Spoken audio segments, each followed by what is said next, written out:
Hey folks, back again to talk about more Steven Universe, this time episodes 13 through 15, and man, this was a good run of episodes. I think this was my favorite block of 3 so far. This show is just really hitting on all cylinders right now. Right now being whatever point in the past it was when these aired. So let's jump right in with episode 13, Too Many Birthdays. I mean, pretty transparently, this episode was about the experience of deciding that you're too old for something, which I think a lot of people probably go through as kids. Something you enjoy that suddenly you feel like you're not allowed to enjoy it anymore because you're too old. Either because it's no longer possible to enjoy it, like Steven getting stuck in the little cars because he's too big for them, or because you feel like, it would be inappropriate, like it's for kids and you're not allowed to like it anymore. I know certainly I had that experience. I remember it very distinctly, which is odd because I remember very little of my childhood. But one of the things I do remember is being in the first grade. So I was 6 or 7 years old. And I was a big fan. I must have been 7. Because at the time I was a big fan of Ducktales and it didn't exist yet when I was 6. So I was 7 years old, loving the heck out of Ducktales, but kind of worried because cartoons were for little kids. Now you have to understand, this is the 80s when American television cartoons were at their absolute nadir of quality. And one of the things that was going on was because of really heavy pressure from parents' groups. Basically all television cartoons were limited to stuff that was appropriate for very small children. Nothing even remotely violent was allowed to happen. Nothing, which is weird because you had things like Transformers and G.I. Joes, but if you watch, there's no death, no injury, no hint of sexuality, nothing of any of that sort. Lots of other stuff going on too, very, the group is always right, authoritarian kind of stuff. They were terrible. All the cartoons from the 80s are terrible. I'm sorry, Transformers fans, it's true. And by the 80s, I'm specifically talking about the first 6 or 7 years of the 80s. Because then DuckTales comes along, and all of a sudden cartoons start getting good again. And it gets followed by all the great Warner Brothers cartoons, and then Cartoon Network and Nickelodeon take off with their cartoons, and nothing is ever the same again. And we enter, frankly, the golden age of American cartoons. Yeah, that's right, I said it. I think the cartoons of the 90s through now are better than the cartoons of the 40s and 50s, because they're more varied. You talk about how great the cartoons of the 40s and 50s are, you really just mean Looney Tunes. Which was great, but it was one series of cartoons. We have a lot more now. Anyway, that little rant aside, the point is, I started feeling like I wasn't allowed to enjoy DuckTales because cartoons were for little kids. And then, for some reason or another, like I said, I don't remember much of my childhood, so I don't remember why, but we were in a 2nd grade classroom. And on the wall, they had little things the 2nd graders had written about stuff they liked to do. And one of them was watching DuckTales. And I was like, well, if someone as unimaginably vastly ancient as a 2nd grader likes it, that means it must be okay for me to like it too. And after that, I never looked back. I never let anyone tell me I was too old for something or too young for something or anything. If I wanted to watch something, consume some form of media, I did. And it has served me in great stead, turning me into the sort of 33-year-old who makes vlogs about Steven Universe. hey. But, you know, it's really what happens here is that they you know, it's kind of the cliche, you're only as old as you feel. Not really true. But what is true is that if you put yourself in the right mindset, you can enjoy things that are for outside your demographic. You know, a man is allowed to enjoy things that are for women and vice versa. A child can enjoy things for adults. An adult can enjoy things for children. You just have to put yourself in the right state of mind for it.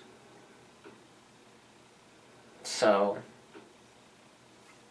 yeah, it was a good episode. It was a really good episode. It left me feeling really good. I was like, there's no way Lars and the Cool Kids, which is the next episode, could possibly be anywhere near as good, especially because I knew it was going to be. It was going to be Lars trying to get along with the cool kids and rejecting Steven, and then, you know, he learns that the cool kids aren't actually all that cool, and it's better to just hang out with Steven, and I should have trusted this show would do so much better than that. Instead, you know, the middle chunk of it is really about the fact that the cool kids aren't forbidding, distant, mean, evil people. Which is, you know, unsurprising, because honestly, they never were. You know, I've read studies of, what amount to high school politics, and what really turns out to be true is that the two groups of people who are most forbidding to outsiders, who are the cruelest, who are the most judgmental, are the kids one notch below the top and the nerds. Those are the two groups that reject everyone else around them. Those are the two groups that turn their noses up at any and every interests outside of their own. Those are the two that constantly jockey for position, that are hyper-aware of the hierarchy of high school. The kids at the top, as a general rule, get along with everybody and are loved by everybody. That's why they're at the top, because they're nice to everybody. It's the kids who care about being on the top and are trying to climb who are really vicious. And also, it's the kids who are, you know, angry about the whole system and also want to just shove everyone else away because they feel like they've been shoved. The nerds. So it's kind of nice to see that the cool kids, as long as Lars and Steven were cool, you know, meaning as long as Lars and Steven were not jerks, they were like, yeah, sure, hang out with us. Because they were generally nice kids. Most people are if you give them a chance. It's just those few. But then it went somewhere else instead. It became about the fact that Lars is basically a giant dickhead. Which, you know, works. I really enjoyed Steven's screaming about, you know, what do you know about my mom? I didn't even get to know my mom. That was probably the realest moment we've had so far. That was, I felt for him in that moment. And, you know, this kind of cartoon that's just silly and funny and slapstick doesn't normally have a lot of real, oh, wow, yeah, feelings. Adventure Time is very good at accomplishing that. And so, you know, Rebecca Sugar being an alumna of that show, it makes sense that she'd be able to pull this off. So, good episode. I really liked it.